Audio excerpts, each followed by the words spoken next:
Hey, so in this video, I'm going to explain the gradual trends that have occurred up until 2020 in the area of a revocable living trust. So I'm Paul Rabelais. I'm an estate planning attorney.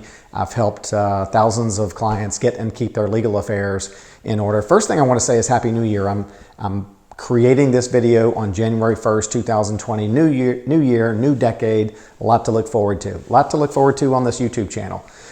Okay, so in really all areas of law and finance, we see gradual trends, and it's no different in the area of estate planning and revocable living trust. So before I get into the specific trends that I see, I got to give you the background and the introduction of, start with really what is a revocable living trust. Let me give you some background, because when you die, with certain assets in your name, assets like real estate, like a home, assets like investments, stock, and shares of mutual funds, if those things are in your name when you pass away, those assets are going to be frozen, because it was determined years ago that our government, our judicial system, would oversee the administration, the transfer, and the disposition and disbursement of assets in your name when you die.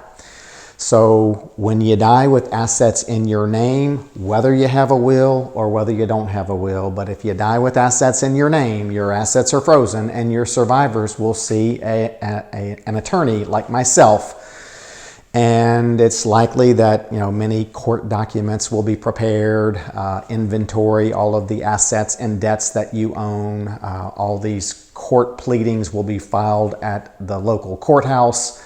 A judge will be assigned to the proceeding, and if all of the paperwork is submitted accurately and timely, then the judges sign the appropriate court orders, and those court orders get submitted to the financial institutions where you have accounts, and those accounts are frozen.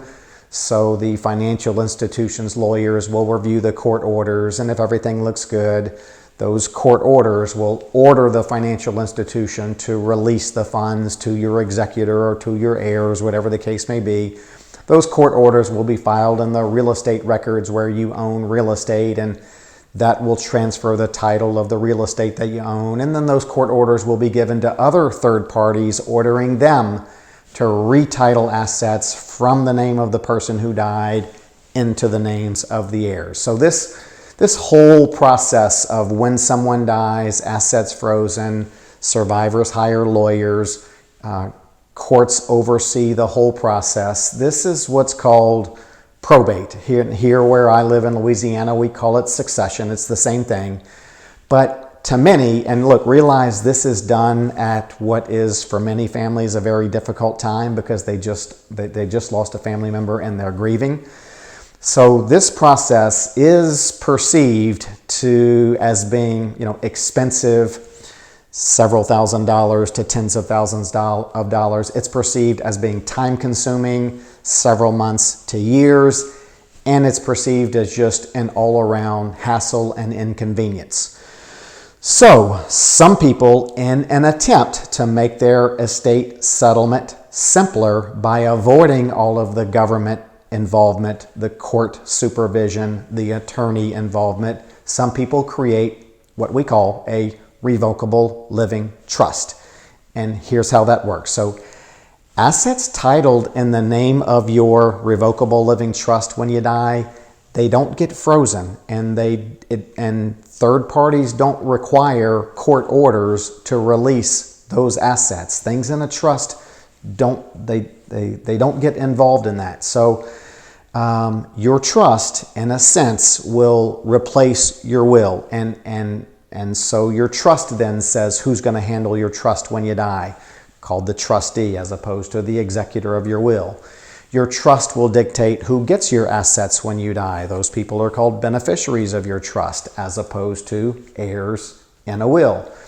And a real important step is you create your trust, and then that important step is, while you're alive and while you're setting this up, you're retitling those assets that were in your name that would have to go through probate when you die. You retitle them into the name of your trust. That's an important step. Sometimes it gets overlooked. But the trust instrument governs the handling and distribution of assets that are titled in the name of your trust when you die. So when you die, typically the trust becomes irrevocable and you will have named a trustee, probably a family member, or maybe co-trustees, maybe multiple family members to handle your trust when you die. You state who's entitled to receive the trust assets when you die. They're called principal beneficiaries. And then the trustee merely just disperses the trust assets from the trust to those beneficiaries, or typically family members. And no lawyer and court involvement is necessary to get that done.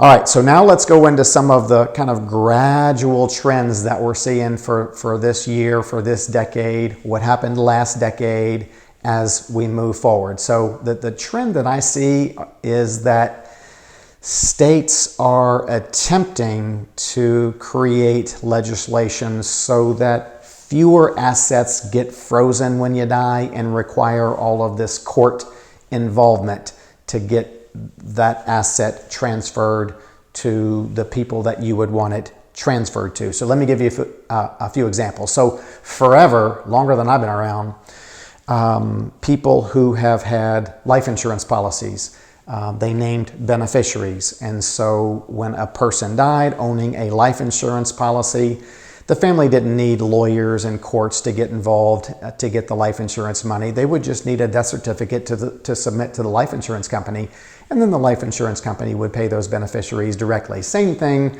with IRAs, although there's some tax consequences there. IRAs have beneficiaries, annuities have beneficiaries. So those, for many, many decades have been around. Those assets avoid probate. And in recent years or recent decades, states have enacted new legislation for other types of accounts, things like transfer on death, TOD, things like payable on death, POD. I know in Louisiana, our banking statutes permit payable on death bank accounts. Some investment accounts in some states, they permit you to title those joint tenants with rights of survivorship. You see a lot of married couples title assets that way. And when the state permits it, then when one of those joint tenants dies, ownership automatically goes to the survivor. And then you see some bank accounts where, and this is kind of the informal way people do it, you see mom or dad taking their child to the bank and adding their child as having signature authority on mom or dad, or mom and dad's bank account. And in many cases, when mom or dad, or mom and dad pass away, that child who has signature authority has access to the bank account. The bank account doesn't get frozen. Go inquire with your banks as to whether that works. Don't rely on your lawyer's advice. That's a question for the bank. Here in Louisiana, where we are, there's a mechanism available for people to leave their vehicles in their name, and if their estate planning paperwork is set up right, then when they die, the Office of Motor Vehicles doesn't need court orders to retitle those vehicles. So that's another avoid probate mechanism with the vehicles. And then also here in Louisiana, and started maybe a decade ago and gets revised every couple of years, we have our small succession affidavit procedure, where if somebody lived in Louisiana when they died and they had no will and they had less than $125,000 in assets, then the survivors can complete this affidavit procedure and get access to assets without having to go through the formal court proceeding. So we're starting to see some things and some trends change in the area of trying to get families to have access to assets quicker and without court and government involvement. Here, for example, in Louisiana, this TOD, which you see in other states, transfer on death, it's not recognized here in Louisiana.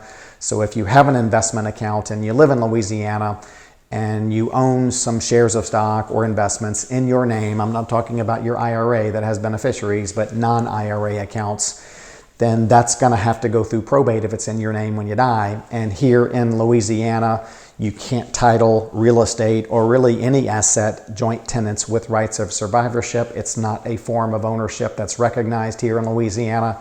So if you own a home or own any real estate in your name when you die, it's got to go through the probate or succession procedure. Even if you're married when the first spouse dies and that married couple bought a home together, the surviving spouse is not going to be able to sell the home until that surviving spouse completes the probate of the first spouse to die. So we still have some obstacles to cross to make it easy to avoid probate in Louisiana. So still that even with all those gradual trends and those kind of attempts at some probate avoidance mechanism, you're likely to need a revocable living trust if your goal is to enable your survivors to avoid probate, because there's likely some assets that you own that still would require a probate if they're in your name. And even if you have assets that will avoid probate when you die, even without a trust, you may still need a trust if you're leaving assets to minors who can't inherit as a minor. If you're leaving assets to a special need heir who would get kicked off of government assistance if they were to inherit from you, you'll want to have a trust in place to hold those assets correctly after you pass away. Or you'll need a trust if you just don't want to dump a chunk of money into one of your survivors' laps. Maybe you feel like it would be better if it would be managed and doled out to that survivor of yours over a period of years to keep them from blowing it or handling it inappropriately. All right, so where we're at so far is 2020 and beyond. If you own assets in your name, there's likely to be a probate when you die, which means your survivor's got to go through court and attorney involvement. Many people set up their revocable living trust. They title assets in their trust when they die. They name the trustee who will handle things when they die, and they name the beneficiaries of their trust who will receive assets when they die. And when they die, that trustee will be able to immediately disperse the assets out of the trust to those beneficiaries without court and attorney involvement, because things in a trust don't get frozen when you die. Okay, so the next thing I want to go over is the tax aspect to all of this. And really the trend here in 2020 is for the next 5 years, most families are going to avoid estate tax. They don't even have to have the how do we avoid estate tax discussion. But in 2026 and beyond, our estate tax exclusion amount gets cut in half. And so some families will be affected by the estate tax. And the deal is, many people who are getting their legal affairs in order this year in 2020, many of them are not going to die until after 2025. So, of course, the tax law in effect when they die is what applies in this scenario. So, 2020, the estate tax exclusion or exempt amount is $11.58 million, but in 2026, that 10-year law sunsets and it comes back to $5 million adjusted for inflation. It'll probably be about $6 million or so in 2026. So one of the questions is, particularly for married couples, is, and we have to answer this question while we're setting things up now. So the question is, when the first spouse dies, does that spouse's share of the assets need to be kept out of or excluded from or not be lumped into the surviving spouse's estate? Or do we want the assets of the, and if the first question was, we don't want the surviving spouse perhaps to have an unusually large estate because the assets of the first spouse to die got dumped into the estate of the surviving spouse, maybe triggering that surviving spouse's estate to be more than the $5 million or the $11 million, triggering 40% estate tax when the surviving spouse dies. So we got to look at that.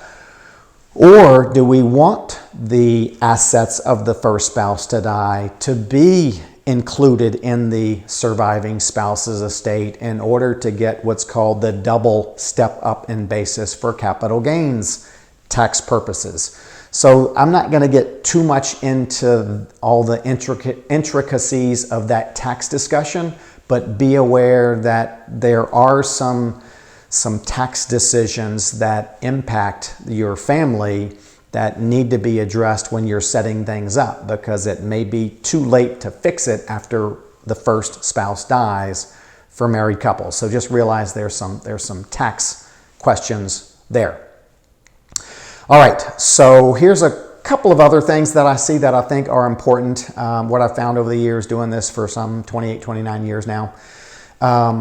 That revocable living trust program that people put together when they do put it together and set everything up correctly, it really forces you to inventory what you own, kind of pool it all together, go get the records, because when you set up your revocable living trust plan correctly, you're going to be retitling certain assets that you own. And so it's going to force you to go double check, get the records on what you own and have a good inventory of that. And since it forces you to do that, well, that may be an easier scenario than just not inventorying your assets, having a will to dictate where whatever you own goes when you die. And then when you die, then your family is forced to inventory what you own and go seek out those records. And it may be easier for you to do it than for them to do it. So me personally, my wife, Amy, and I, we've been married for 64 years between the two of us. That's 32 each. I thought you might like that one. But and we have 5 kids who are all now young adults. And just me personally, if something were to happen to me, I don't want my wife to have to go hire other lawyers. I'm a lawyer.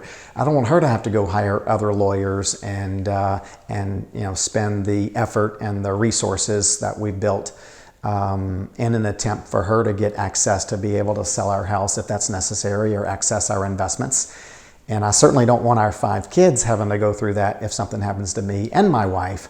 So that's one of the reasons that we set up our revocable living trust. Is we just I specifically don't want my survivors to have to go through that. So that's just me personally. Excuse me. So states are gradually trying to implement legislation that enables some assets to avoid this government supervision and attorney involvement. But in no means has what they've done enabled most people to completely avoid the probate. And since in general, dealing with courts seems to be getting more complicated, our government seems to be more complicated, less efficient. Attorneys' fees never go down from year to year. Attorneys, and I'm an attorney, and I've seen this gradual kind of steep incline of the cost of probate over the years. And so how most people feel is if you can do some things now to make it easier on your survivors, then most people feel like, they'd like to do that. And kind of in my instance, it'll be the one final, parental or fatherly gift that I provide for my kids to make it easier for them to get things settled one day, I hope many decades from now.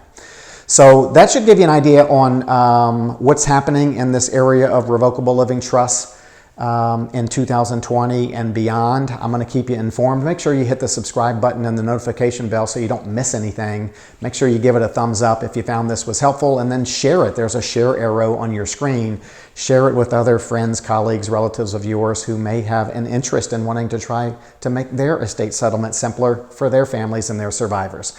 I'm Paul Rabelais. Have a happy new year. We'll see you next time.